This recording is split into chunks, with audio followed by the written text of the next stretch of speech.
Assalamualaikum warahmatullahi wabarakatuh. Perkenalkan, nama saya Luluul Mulazain. Saya dari kelompok 9. Saya di sini sebagai pemateri pertama yang akan membahas tentang problematika kebudayaan di Indonesia. Problematika kebudayaan adalah sesuatu yang indah jika kebudayaan yang merupakan harta yang turun-temurun dari nenek moyang kita dapat kita pertahankan kelestariannya. Tapi perkembangan zaman tidak dapat dibendung seiring dengan berjalannya waktu, maka kelestarian kebudayaan tersebut harus dijaga, karena kebudayaan hanyalah identitas diri dan merupakan identitas bangsa. Bangsa yang memiliki identitas akan menjadi bangsa yang kuat dan menjadi bangsa yang tidak mudah untuk dijajah oleh bangsa lain. Problematika kebudayaan sangat berbahaya jika dibiarkan, karena kebudayaan merupakan jati diri bangsa. Kemudian unsur-unsur kebudayaan. Kebudayaan memiliki unsur-unsur antara lain keyakinan, mata pencarian, bahasa, pengetahuan, teknologi, sistem sosial, kekerabatan, penanggalan, dan tata pemukiman. Kemudian aktivitas kebudayaan.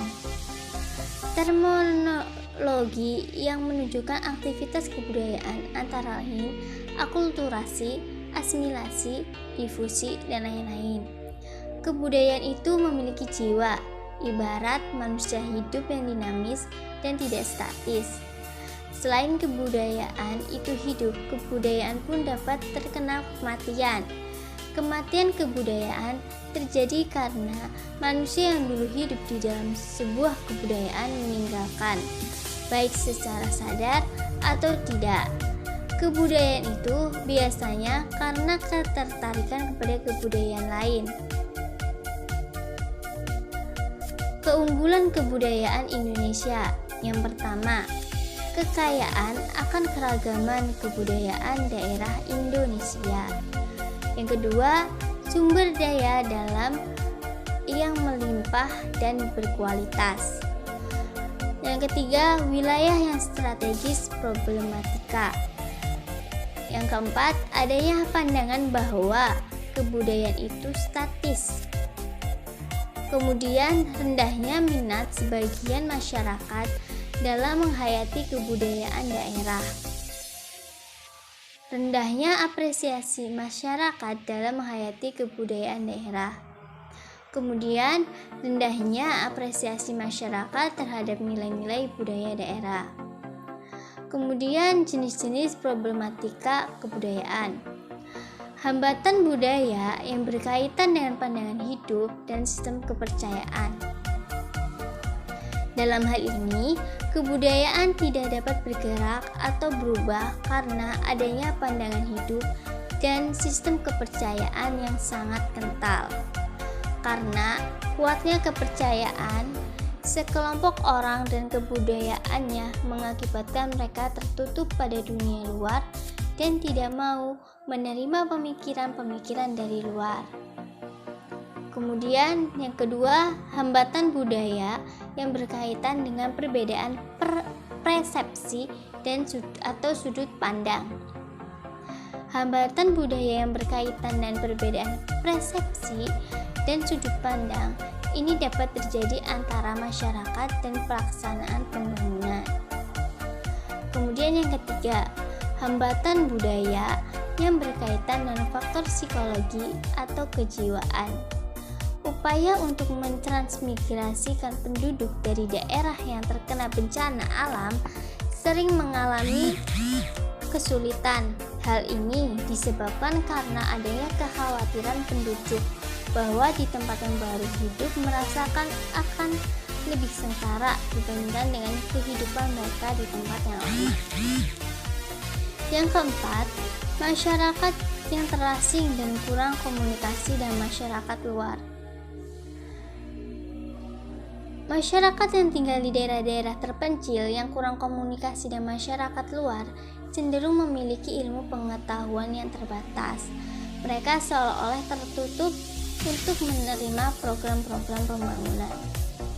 Yang kelima, sikap tradisionalisme yang berprasangka buruk terhadap hal-hal baru. Nah, sikap ini sangat mengagung-agungkan budaya tradisional sedemikian rupa sehingga menganggap hal-hal baru itu akan merusak tatanan hidup mereka yang sudah mereka miliki secara turun-temurun. Yang ketujuh, perkembangan iptek, ilmu pengetahuan teknologi sebagai hasil dari kebudayaan, sering disalahgunakan oleh manusia sebagai contoh nuklir dan bom. Dibuat justru untuk menghancurkan manusia, bukan untuk melestarikan suatu generasi. Yang kedelapan, pewarisan kebudayaan. Dalam hal pewarisan kebudayaan, bisa muncul masalah antara lain, sesuai atau tidaknya budaya warisan tersebut dengan dinamika masyarakat saat sekarang. Yang kesembilan, perubahan kebudayaan. Perubahan kebudayaan yang terjadi bisa memunculkan masalah antara lain. Perubahan akan merugikan manusia jika perubahan itu bersifat regres, kemunduran, bukan progres, kemajuan. Perubahan bisa berdampak buruk atau menjadi bencana jika dilakukan melalui revolusi berlangsung cepat dan di luar kendali manusia. Yang ke-10, penyebaran kebudayaan. Penyebaran kebudayaan difusi bisa menimbulkan masalah. Masyarakat penerima akan kehilangan nilai-nilai budaya lokal sebagai akibat kuatnya budaya asing yang masuk. Contoh, globalisasi budaya yang bersumber dari kebudayaan barat pada era sekarang ini adalah masuknya nilai-nilai budaya global yang dapat memberi dampak negatif bagi perilaku sebagian masyarakat Indonesia. Cukup sekian dari saya. Mohon maaf jika ada salah kata. Wassalamualaikum warahmatullahi wabarakatuh. Oke, kita lanjut ke materi berikutnya, yaitu tentang pengaruh perkembangan teknologi terhadap kebudayaan yang ada di Indonesia. Sejak awal munculnya teknologi memiliki pengaruh yang sangat penting bagi kehidupan manusia. Namun di sisi lain, selain memiliki pengaruh yang penting, ada beberapa pengaruh yang mengakibatkan dampak negatif bagi kehidupan manusia. Pengaruh lain dari perkembangan teknologi yang cukup pesat ini dikhawatirkan berdampak buruk terhadap perilaku kehidupan masyarakat.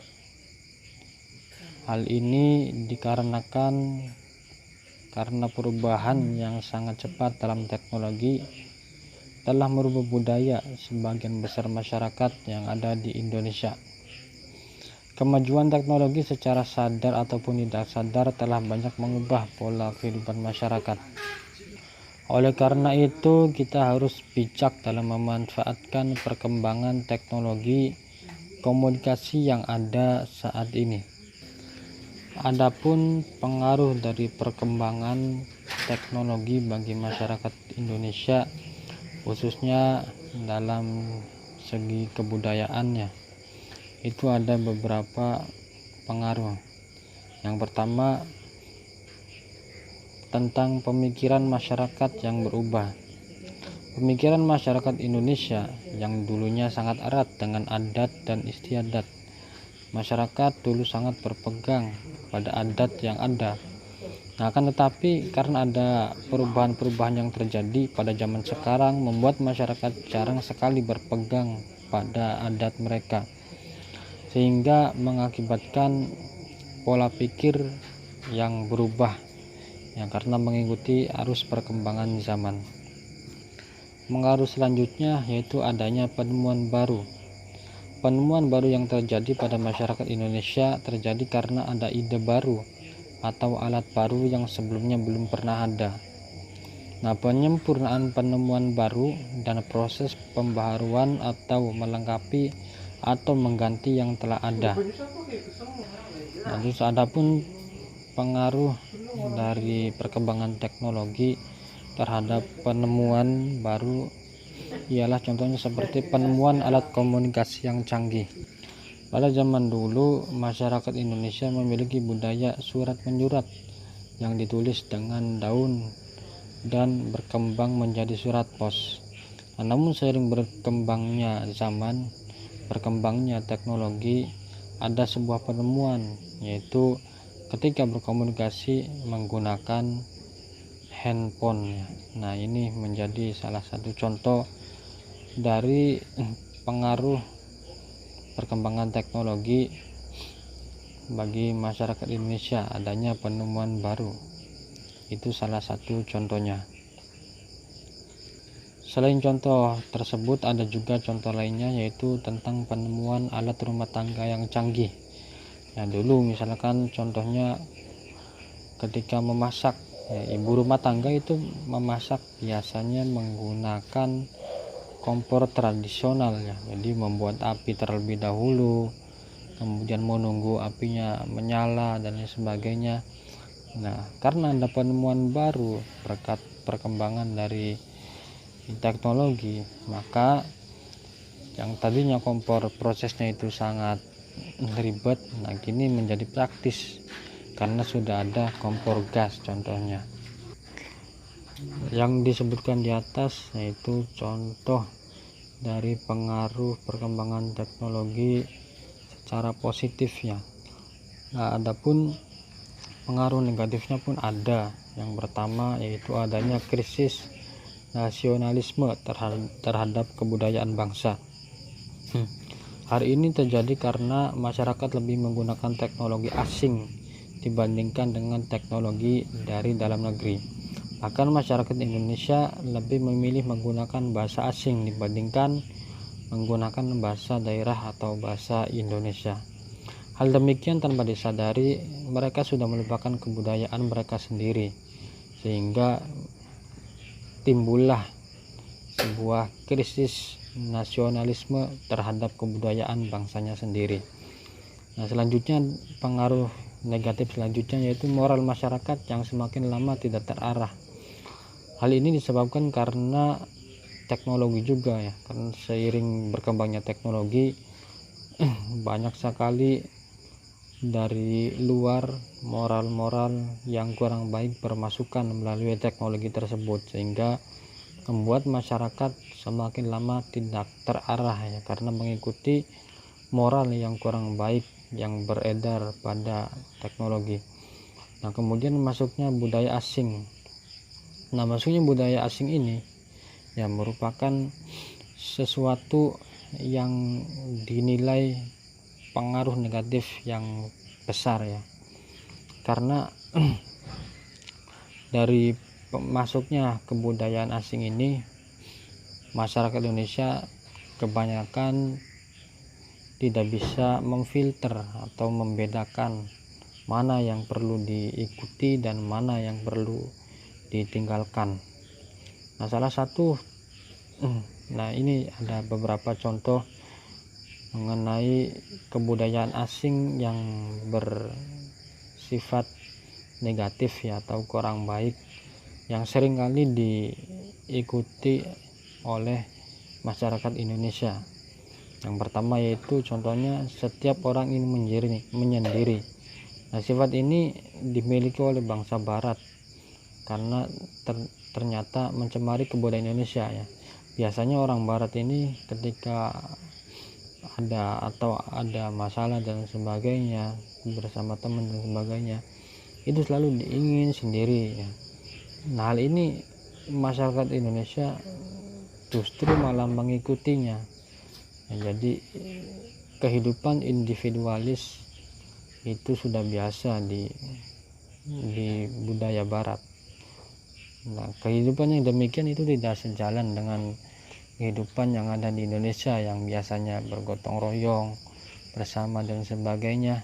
Nah, namun karena masyarakat Indonesia ya kebanyakan itu tidak bisa memfilter atau menyerap budaya mana yang baik dan budaya mana yang kurang baik, dan budaya mana yang diikuti dan yang tidak diikuti.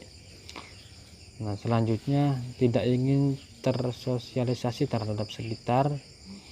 Nah, jadi ya sama kayak tadi, pokoknya pada intinya yaitu bersifat individualis. Salah satu contoh dari kebudayaan asing yang kurang baik yaitu bersikap individualis, yang mementingkan dirinya sendiri. Oke, itu saja yang dapat disampaikan. Kurang dan lebihnya mohon maaf. Sekian dan terima kasih.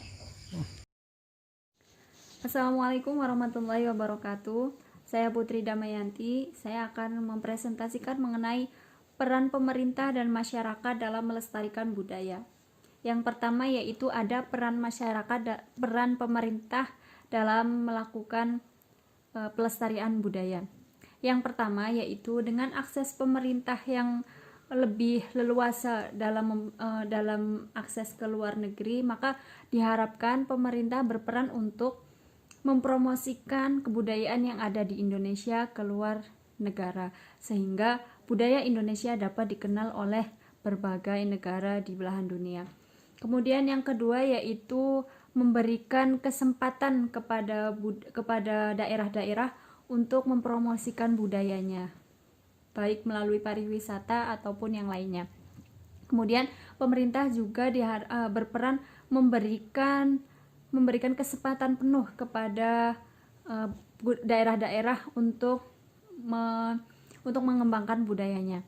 Kemudian pemerintah juga berperan menciptakan ekonomi yang kondusif sehingga budaya-budaya yang ada di daerah bisa berkembang dengan baik. Kemudian yaitu yang kedua, peran masyarakat dalam melestarikan budaya.